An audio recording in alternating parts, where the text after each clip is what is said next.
Hello and welcome to Black Belt Nutrition. My name is Patrick Dahlin and today we're going to talk about weight loss, and I'm actually going to reveal what I think is the best weight loss method for 2024. So if you want to hear more about that, stay tuned and we'll go through it. So who am I if the first time you're in here? I worked as a pharmaceutical developer and I'm trained biochemist, and I have, among other things, worked with pharmaceuticals for weight loss. I have also been coach in martial arts, Swedish national team coach even for some years, and in martial arts you do cut weight a lot. So I've seen a lot regarding weight loss training, nutrition and biochemistry. So I did another video here the other day about AI. I crunched the numbers with some machine learning to see which weight loss method would be the best. There's two main differences between that video and this video. One is that one was very complicated. It was done for other professionals within the field, so it's difficult to understand it maybe. The other is that it does pick data from various sources and combine them, so it doesn't actually point to one specific study, which of course there's some pros and cons with that. Also, an AI doesn't really care about how easy it is to follow the diet. So I would also try to weigh that in from all my experience. Which type of diets do people manage to follow? And also we weigh in on which type of diets are sustainable. If you lose your weight, can you keep it off, or will you just bounce back? Then maybe there wasn't so much point to doing it in the first place. So the diet I'm going to talk about here, I will just give you a short brief background where it comes from, what kind of studies have been done in the field, and then we look at one specific study and the outcome of that study. Is if you take calorie restricted heart healthy diet, that is the reference here, which often is the reference by the way. And from there are a few studies that have been done where you either take a reference heart healthy weight loss method or diet and you add more protein, almost double the protein. You have the calories the same, so you cut back then on fat and carbs, but just add more protein to that study. And that will increase the weight loss. It will also improve other parameters.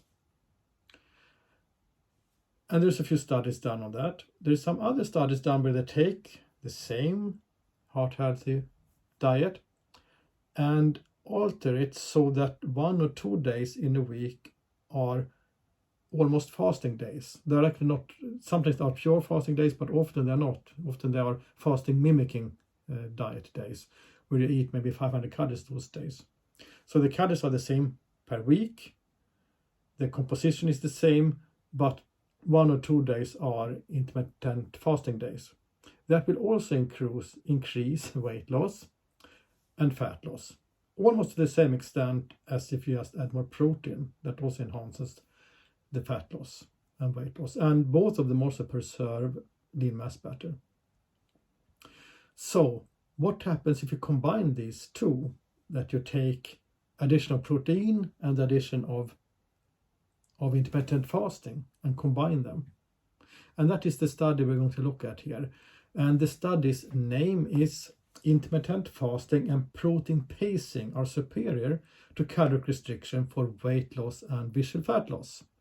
It's also superior for total fat loss, not just visceral fat loss. So that is the name of the study, and it's pretty new from 2022. So what they did here is that they took and protein spacing, by the way. What do they mean with that? They mean not only do they increase the amount of protein to around 30-35% of energy compared to the heart healthy diet that is around 15%. But protein spacing means that also space that protein out. So you eat about 30-40 grams of protein 4 to 5 times a day. And to help the participants to do this, they do supply them with supplements also. So if they're going to have a snack or in between smaller meal between the major meals, it might be difficult to always get all that protein in. For the bigger meals, usually if you add meat or some vegan option with high-end protein, you can get up to 30-40% protein. But it might be tough to do that on every meal all day long.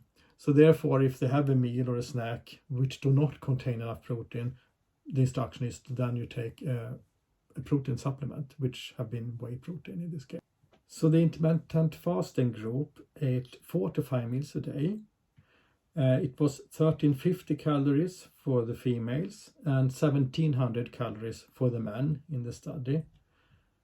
And the distribution of macronutrients was 35% protein, 35% carbohydrate, and 30% fat. They did actually have 2 intermittent fasting groups, which differs very mildly in the fasting days, where one ate a little bit more than the other. But there was no difference between them, so they will later on just merge these to one group. So they basically have one fasting group with extra protein and one group on calorie-restricted heart-healthy diet. Here you can see the differences between the intermittent fasting and the calorie-restricted group. As you can see, energy was very similar between the groups, actually somewhat more for the intermittent fasting group. Protein in grams started at 99 for the intermittent fasting group, and they increased it to 127, which is, if you look at energy percent, almost a doubling from 16 to 35% of energy. The calorie-restricted group were at 94, so they started about the same, and then they were cut back a little bit on protein to 70 grams of protein. And just be mindful here that 70 grams of protein per day is above the recommended daily intake according to most guidelines.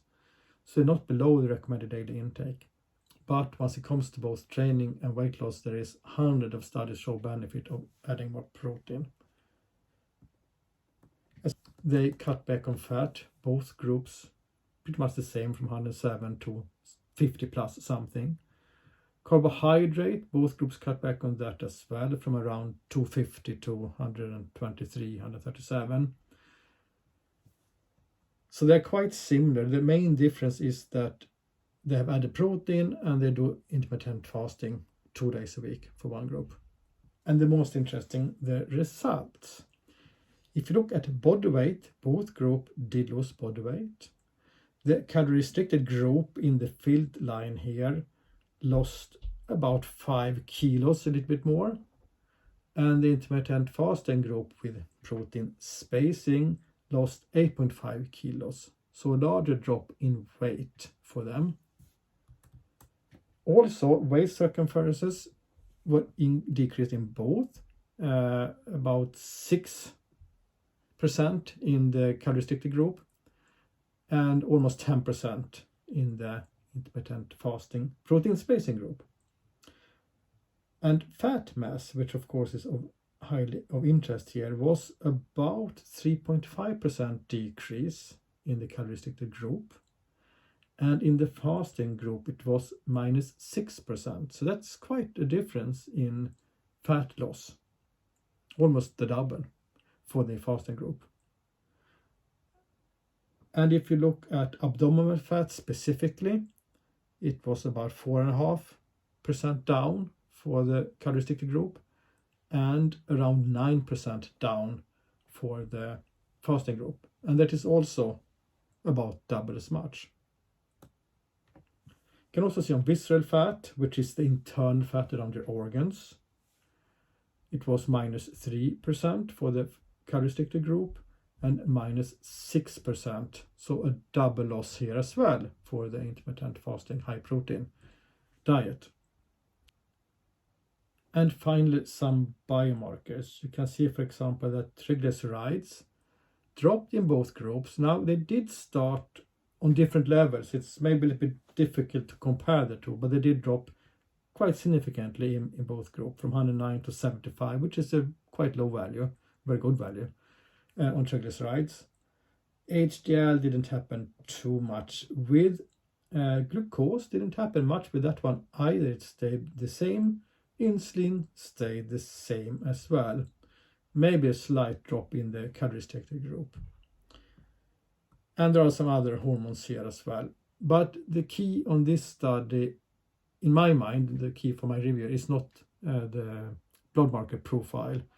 But I just wanted to show you a little bit what happened. And one reason for that is that many people believe that the key is that you need to drop insulin and blood glucose to lose weight, but you don't actually. As you can see here, they lost a lot of weight and insulin stayed the same.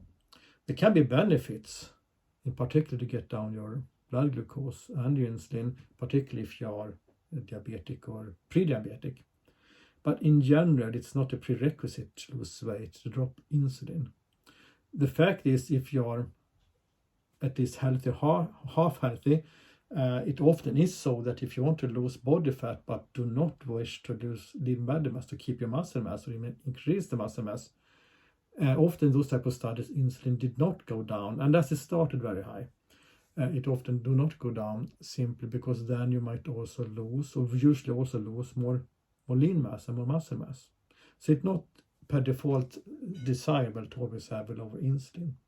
Conclude, you can see that all measurements, weight, body fat, visceral fat, also the desire to eat, all parameters, all factors were greatly enhanced, very much better for the protein spacing intermittent fasting group compared to the calorie restricted heart healthy group. And this despite them being on pretty much the same energy intake on a weekly basis. The difference, of course, was that someday they cut down harder for the intermittent fasting group. But I would say this is not the only benefit of doing intermittent fasting and protein spacing. If we look at another study that was done a few years back, they did in fact do a very similar diet intervention, but what they also did there was that they followed up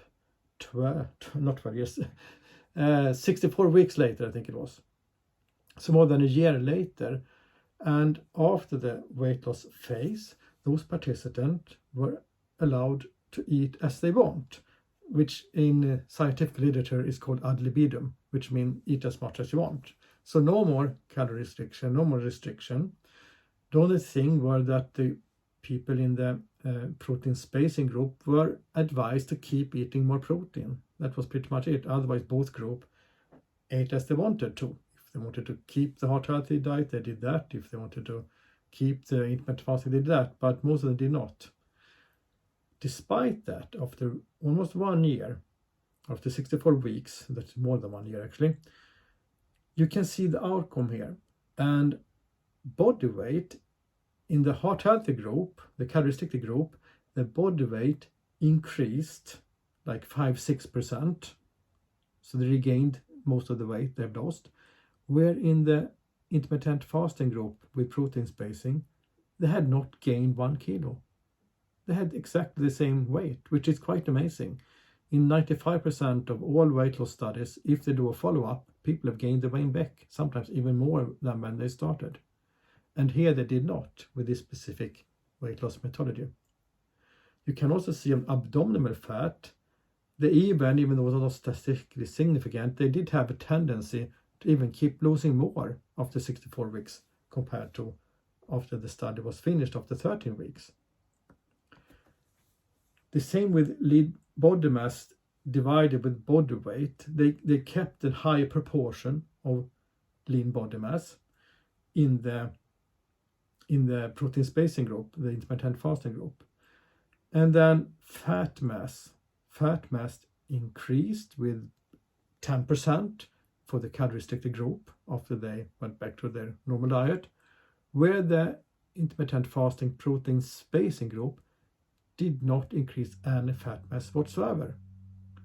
And this is almost unheard of. It's very rare. It's the same if you put someone on a pharmaceutical drug for weight loss.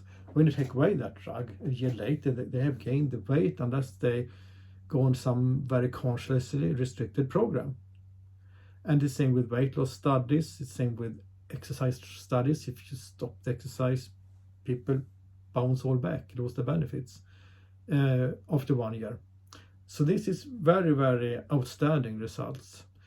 And those were the criteria why I felt this should be, or this was my pick for the best weight loss method for 2024. One is that it seems relatively easy to adhere to during the weight loss phase, because you can still eat all the type of foods. You just add more protein. You have to starve yourself once or twice a week. But other than that, you eat a reasonable amount of calories at least. And when you stop the study, if you at least keep to being mindful about adding more protein during the day, you can keep it off, in this case, for up to a year. So those are the criteria that make me feel this is my number one pick for the year, so to say. With that said, though, there are many weight loss methods that are very good, and whatever method you can stick to is the best for you. That's always the case, I would argue. But if you want any guidance, what I believe many people can stick to, and also what in studies have shown to give you great results, because the result can vary a lot depending on which method you pick. Even though there are individual variation, there are also studies showing that for the vast majority of us, there are certain protocols that are much better than others. That was all from me today. Thanks for listening, and see you soon again.